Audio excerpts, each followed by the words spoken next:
کہ استغفار ہر وقت اللہ کی طرف کرنا بندے کے لیے بہت ضروری ہے،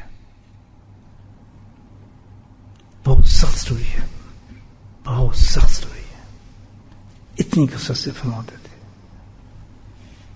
اور اسی قدر شیطان جو ہے وہ نیگلیجنس پیدا کرتے ہیں ہمارے اندر استغفار سے۔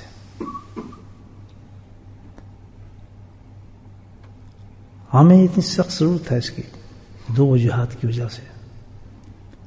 ایک تو یہ کہ کتنے اچھے بیٹھے ہم اس وقت، فرسٹ کلاس، ٹھیک ٹھاک، الحمدللہ، نور اللہ نور، قلوب منور، دل نورانی، فرشتوں کی صحبت، اللہ کی رحمتیں، عجیب کیفیت اللہ نے کی ہے اس وقت۔ ایسے ہی ہے نا دوستوں، اللہ کی رحمت فضل ہے۔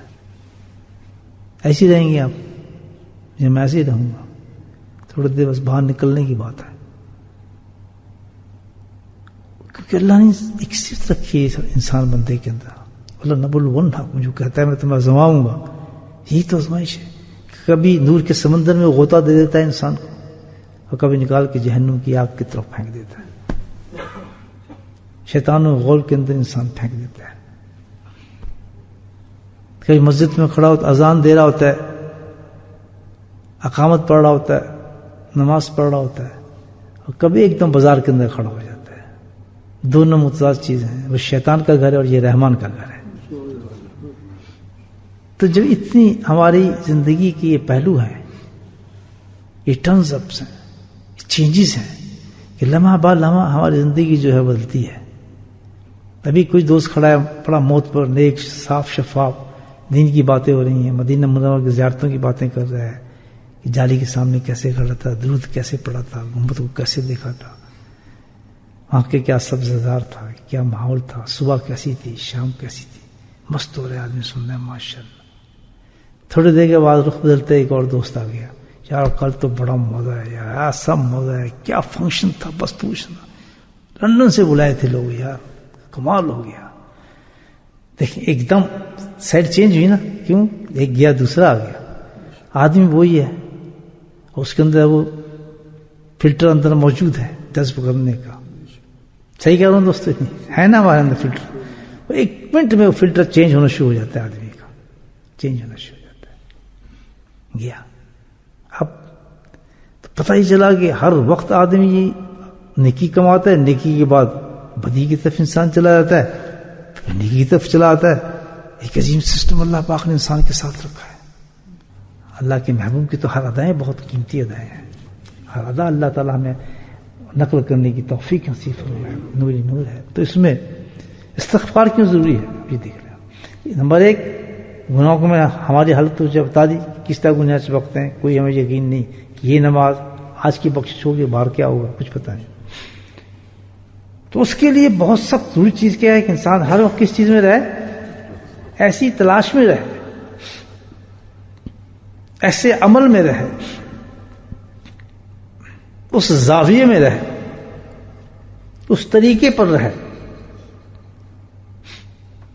اس فعل کو دہراتا رہے کہ جس سے اللہ نے قرآن حکیم میں، حدیث میں اللہ کہا ہے کہ اس وقت جس وقت اس عمل میں انسان رہتا ہے تو میری رحمت اس پہ رجوع رہتی ہے۔ رحمت کو ہونا جو ہے تو مستند انسان کی بخشش، رحمت اس پہ آئے گی نا بھائی، کہ موت نکل لی اور اللہ کی رحمت سامنے ہو، کیا مجھے بتائیں کیا حالت ہوگی۔ تو اس کے لیے سب سے افضل اعلیٰ جو عمل بتایا جاتا ہے وہ کیا چیز ہے؟ اللہ کا ذکر ہے۔ اللہ کے نبی نے فرمایا ہے کہ 3 ہوں یا 2 لڑکیاں جو ہوں گی جنت میں میرے ساتھ ایسا ہوگا، مجھے کے ساتھ حدیث ہے صحیح۔ تو ان کے تو میرا 4-5 لڑکیاں تھیں، لڑکا کوئی نہیں تھا۔ پالا بڑا کیا، شادیاں کی، ان کے پھر اپس اینڈ ڈاؤنس دیکھے، ہوتے ہیں شادیوں میں لڑکیوں کی پریشانی ہے، کوئی لڑ گیا ہوگا، طلاق ہو گئی، یہ ہوگی، یہ ساری کی ساری جو ہے وہ لڑکی آپ کے لیے کیا بنا رہی ہے؟ جنت کی اعلیٰ ترین محل بنا رہی ہے۔ جو لڑکیوں سے گھبرا گیا وہ سب سے زیادہ بدقسمت انسان ہے کہ یہ لڑکی ہوگی، پھر لڑکی ہوگی، تیسری ہوگی، چوتھی ہوگی، گنتے ہیں بیٹھ کے۔ بلکہ ایسے لوگ جن کی اللہ تعالیٰ اس طرح بخشش کرتے ہیں وہ خوش ہوتے ہیں کہ اللہ کی رحمت آ گئی، دیکھنا کتنی برکتیں لے کے آئے گی میری بیٹی. جو کام بچیاں بناتی ہیں، بیٹیاں بناتی ہیں، جتنی محبت بیٹیاں کرتی ہیں، لفنگے تھوڑی کرتے ہیں بیٹے. وہ کہاں کرتے ہیں؟ وہ تو دوسری کی بیٹیوں کے ساتھ پھرتے ہیں. پھر اس کو اپنے ماں باپ کہاں یاد آتے ہیں؟ لڑکی کا بیٹیاں جو ہوتی ہیں اتنی محبت کرتی ہیں ماں باپ سے، خاص طور سے باپ سے بہت محبت کرتی ہیں. یہ بھی عجیب کمال ہے. شاید سنت ہے حضرت فاطمہ رضی اللہ عنہا کی کہ بیٹی کو اپنے باپ سے بہت محبت ہوتی ہے، بہت زیادہ کرتی ہیں. تو باپ بھی کرتے ہیں، لیکن جو سخت دل ہوتے ہیں وہ نہیں کرتے. وہ بیٹوں کے پیچھے لگے رہتے ہیں، اس کے پیچھے چمچائی نہیں کرتے رہتے ہیں. وہ میرا بیٹا ہے، میرا بیٹا، او میرا بیٹا. بیٹیوں کو لفٹ ہی نہیں کراتے. ان کے وراثتیں کھا جاتے ہیں، ان کے حق کھا جاتے ہیں، بھائی کھا جاتے ہیں، چکر بازی کر جاتے ہیں. یہ ہمارے معاشرے میں بڑے بڑے نیک صالح آدمی، وہ لڑکی کو کیا دینا ہے، چھوڑو، لڑکے کو اس کو ضرورت ہے، اس کے بچے زیادہ ہیں. ایسے چکر دے دوا کے پوچھ کے مولوی سے مسئلے، اتنے مسائل ہیں اور اتنا بڑا گناہ ہے لڑکی کے حق کو کھانا کہ جس کا انسان تصور بھی نہیں کر سکتا. یہ ہماری یہ جو ذکر اذکار ہے یہ سکھاتی یہ چیزیں ہیں. یہ ہمارا اسلام ہے. محبت کے اعلیٰ درجے سکھاتا ہے، نفرت نہیں سکھاتا، لڑائی نہیں سکھاتا، جھگڑے نہیں سکھاتا، پاک اور صاف کرتا ہے انسان کے ذہن کو. ایسی عادتیں ڈیولپ کرا دیتا ہے انسان کو جو ہمارا اسلام ہے.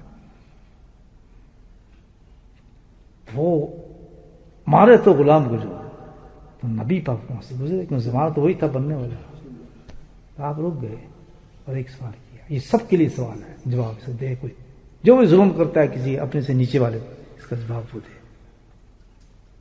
جو بھی کرتا ہے، یہ تو ایک مثال ہے. تو آپ نے سے ایک لفظ کہا کہ ابو مسعود، جتنا تیرا حق اس غلام پر، اس سے کہیں زیادہ حق اللہ کا تجھ پر ہے. تو بھی تو دربار میں پیش ہوگا، کبھی اللہ کے نہیں ہوگا. تو اللہ سے تو کیا چاہے گا؟ کیا جائے گا؟ ظاہر ہے یہ تمہیں تشریح کرو نا حدیث کی. حدیث ختم ہوگی. آپ نے یہی فرمایا جتنا تو حق رکھتا ہے اس پہ، اس سے زیادہ حق تو اللہ تجھ پہ رکھتا ہے. تو وہ اس وقت جو یعنی رحمت صلی اللہ علیہ وسلم جو کیفیت تھی، وہ تو ایک ایسا میسج دے رہے تھے کہ جو اسلام کی تھیم ہے، روح ہے، سب سے زیادہ جس چیز سے نفرت کی ہے اسلام نے، سب سے زیادہ جس نے نفرت کی ہے، اور سب سے بڑا جو الزام ہے اس وقت اسلام پہ ہم پر، وہ کیا؟ ظلم کا. آئے کہ مسلمانوں کو ظالم کہا جاتا ہے کہ یہ تباہیں کرتا ہے، یہ بم مارتا ہے، یہ فلاں کرتا ہے، یہ اڑاتا ہے، یہ دہشت ہے گھر ہے، یہ فلاں، یہ ہے نا ٹائٹل. اور سب سے بڑا اسلام کا جو فعل وہ یہ ہے، وہ ظلم کو ختم کرتا ہے. کتنی متعدد چیزیں تو ہمارے پیارے نبی صلی اللہ علیہ وسلم، ماں باپ ہمارے قربان، جان ہماری قربان، وہ ہمیں یہی سبق دیں. یہ تھیم ہے اسلام کی، روح ہے، ہمدردی روح ہے، انسانیت روح ہے. وہاں یہ نہیں دیکھا جاتا مذہب کون ہے، نہیں، سب دیکھا یہ جاتا ہے کہ یہ انسان ہے. انسان دیکھا جاتا ہے، انسانیت دیکھی جاتی ہے. اتنی بڑا سبق اسلام دے رہے ہیں. مجھے بتائیے کون سا اسلام ہے جو پیش کرتا ہے یقیناً یہ اسلام کوئی مسلمان نہیں ہو سکتا جو ایسے حرکت کر کے اپنے آپ کو مسلمان کہے. ہو ہی نہیں سکتا کہ جو ظلم کا درس دے، تباہی کا درس دے، لوگوں کو برباد کرنے کا درس دے، عبادت گاہوں کو ختم کرنے کا درس دے، وہ تو مسلمان کیا انسانی کے درجے پہ نہیں آتا، حیوان ہوتا.